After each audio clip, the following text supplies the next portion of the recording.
দৈনিক ভোরের পাতার ফেসবুক পেজ থেকে উত্তরের জেলা লালমনিরহাট থেকে যুক্ত হয়েছে আমি মাসুদ বাবু।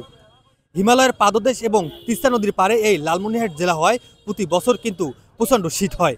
এবছরও কিন্তু প্রচণ্ড শীত পড়েছে। গত 3 দিন ধরে কিন্তু এই জেলায় কিন্তু সূর্যের মুখ দেখা যায়নি। যদি আপনাদেরকে বলি তাহলে কিন্তু আজ এই জেলায় কিন্তু 15 ডিগ্রি সেলসিয়াস তাপমাত্রা বইছে। অপরদিকে যদি আপনাদেরকে বলি এই শীত বাড়ার কারণে কিন্তু যারা দিন এনে দিন খায় এবং যারা খেটে খাওয়া মানুষ রয়েছে তারা কিন্তু অনেকটাই বিপাকে পড়েছে। এদিকে কিন্তু যে শীতজনিত রোগ রয়েছে সেই রোগীরও কিন্তু চাপ এই জেলার কিন্তু 5 উপজেলা স্বাস্থ্য কমপ্লেক্সগুলোতে কিন্তু দেখা দিয়েছে।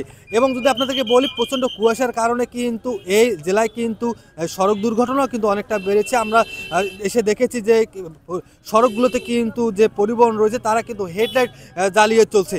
আপনাদেরকে যেমনটা বলছিলাম যে যারা দিন এনে দিন খায় এবং নিম্ন আয়ের মানুষ রয়েছে তারা কিন্তু এই শীতে অনেকটাই বিপাকে পড়েছে।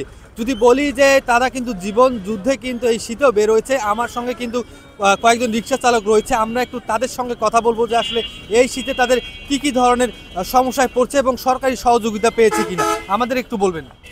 ভাই এই শীতে বর্তমানে বেশ কয়েকদিন ধরে শীতে বাড়ি তো বেরোবো পারতেছি না, তারপর বেরোলো কাজ কামাই কম, কাজ কামাই হচ্ছে না এবং সরকারি যে একটা কম্বল টম্বল পাবো সেটাও পাচ্ছি না, কাজ কামাইও কম। বর্তমান খুবই আমাদের বর্তমান সমস্যার মধ্যে আমরা আছি। যেমনটা শুনছিলেন যারা আসলে দিন এনে দিন খায় তারা কিন্তু এই শীতে অনেকটাই বিপাকে পড়েছে।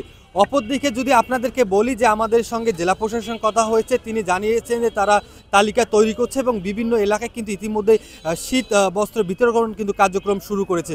অপরদিকে কিন্তু আমরা সিভিল সার্জনের সঙ্গে কথা বলেছি, তিনি জানিয়েছেন যে এই শীতে যে শীতজনিত রোগগুলো রয়েছে সেই রোগীর সংখ্যা কিন্তু তার অনেকটাই বেড়েছে এবং তারা কিন্তু প্রস্তুত রয়েছে এই সেবা দেওয়ার জন্য।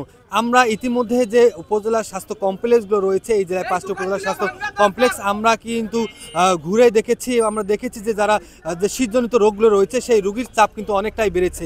এই ছিল লালমনিরহাট থেকে সর্বশেষ শীতের খবরাখবর।